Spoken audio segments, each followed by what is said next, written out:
correction na ba? Nagre-reflect na po ba ito sa ating stock market po, ma'am, sa Philippine Stock Exchange? Over the last 5 years, over 16% na yung binagsak. So, nakakalungkot kasi alam mo, I worked as an investor relations officer for over 15 years, tsaka stockbroker also for over 15 years. So, put together, more than 30 years. Trinabaho ko talaga na mapabuti ang imahe ng Pilipinas. Pero in like 3 years, nasira lahat yan, no?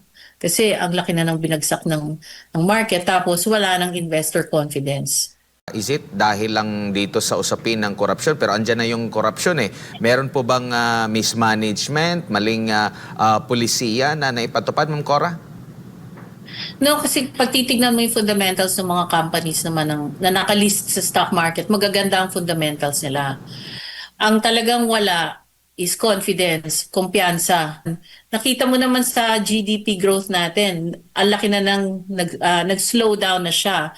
Ang projection was 5.5. In the third quarter, it only grew by 4%.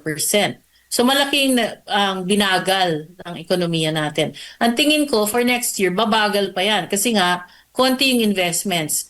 There are only two major stimulants in the economy. One is government spending, the other is investments. Okay? So government spending, paano tataas yan kung kino-correct down nila yung corruption, no? So kung sobrang laki ng corruption, then they have to they have to reduce the government spending. So bababa yun. Yung isa naman, yung investments, may offer sa investors ngayon in terms of confidence. Kasi hanggang ngayon walang nakukulong eh. Ilang taon na sila nag-iimbestiga. Tapos sabi pa ng presidente ngayon, yung investigation ng ICI pupunta sa ombudsman, mag-i-investigate na naman. 'Di ba? So ilang buwan pa sila mag-i-investigate niyan. Anong mangyayari? Wala.